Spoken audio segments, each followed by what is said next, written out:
Shalom అలేకిం, షాలోమ్ అలేకిం, షాలోమ్ అలేకిం.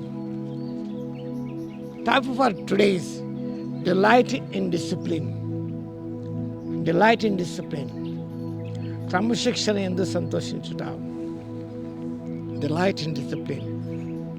The text is for letter to the Hebrews, chapter 12, verse 10.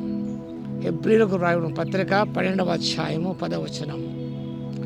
వారు కొన్ని దినముల మట్టుకు తమకిష్టం వచ్చినట్టు మనం శిక్షించరు కానీ మనము తన పరిశుద్ధతలో పాలు పొందవలనని మన మేలు కొరకే ఆయన శిక్షిస్తున్నాడు. Earthly parents discipline children based on the limit of imperfect understanding. భూలోక తల్లిదండ్రులు వారికున్న ఒక స్వల్ప అవగాహనతో బిడ్డలను క్రమశిక్షణకు లోను చేస్తుంటారు. But God disciplines believer for their profit. దేవుడు తన విశ్వాసులను ప్రేమతో శిక్షిస్తుంటాడు, అది వాళ్ళ మేలు కొరకే.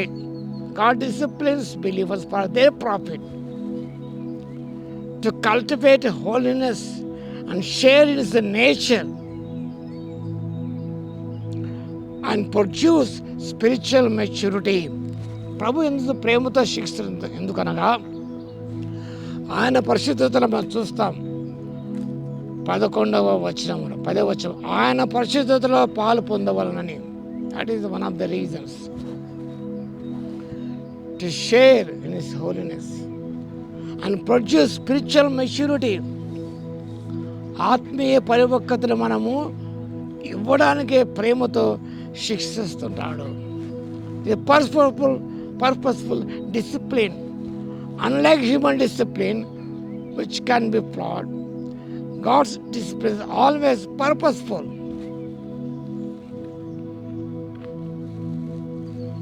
దేని క్రమశిక్షణ ఒక ఉద్దేశం కొరకు ఉన్నది. మానవ సంబంధమైన శిక్షణ అనేది అది సరైనది కాదు.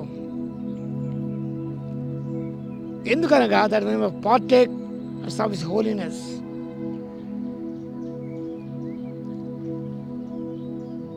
మనం ఆయన పరిశుద్ధతలో పాల్గొనడానికే దేవుడు ప్రేమతో శిక్షిస్తున్నాడు. Not so discipline is an evidence of adoption.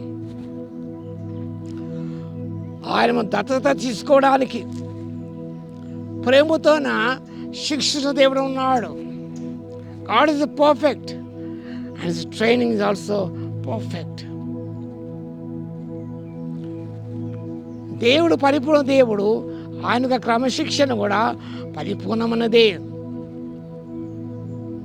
కాబట్టి ప్రభు చేసి ఆ శిక్షను తృణీకరించనీయకుండా అందులో సంతోషించినప్పుడు ఆయన పరిశుద్ధతలో పాల్గొంటావు. అంత మాత్రంగా ఆయన కుటుంబంలో చేర్చబడతా, అడాప్ట్ చేయబడతాం మనం. అది మన మేలు కొరకే, ఫర్ అవర్ బెనిఫిట్. ఈ సత్యాన్ని ఎప్పుడూ మర్చిపోకూడదు. ఆయన మేలు కొరకే ప్రేమతో శిక్షిస్తున్నప్పుడు మనం ఓర్చుకోవాలి, సహించుకోవాలి.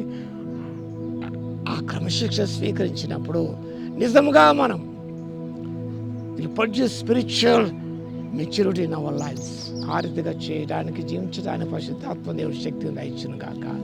ఆమేన్. స్తుతికి పాత్ర మహోన్నతర మీ స్తోత్ర తండ్రి, మీ పరిశుద్ధతలో పాల్గొనడానికి, మీ డివైన్ నేచర్ సంతరించుకోవడానికి, ఆత్మీయ పరిణతి పొందుకోవడానికి ప్రేమతో శిక్షిస్తున్నప్పుడు అది మా మేలుకరముగా పరిణమిస్తుందని గ్రహించి విశ్వసించి తండ్రి మీరు చేసే ఆ శిక్షను ప్రభువా, క్రమశిక్షను తృణీకరించకుండా స్వీకరించే కృపను ఇవ్వగలందుకు మీ స్తుతి స్తోత్రాలు చెల్లిస్తూ యేసయ్య నామములో ప్రార్థించి వేడుకొచ్చున్నాము తండ్రి.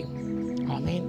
మన తండ్రి అయిన దేవుని యొక్క ప్రేమయు, మన ప్రభువును రక్షకుడైన యేసుక్రీస్తు యొక్క కృపయు, పరిశుద్ధాత్మ యొక్క అన్యోన్య సహవాసము మనందరికీ సదాకాలము తోడే ఉండును గాక. ఆమేన్.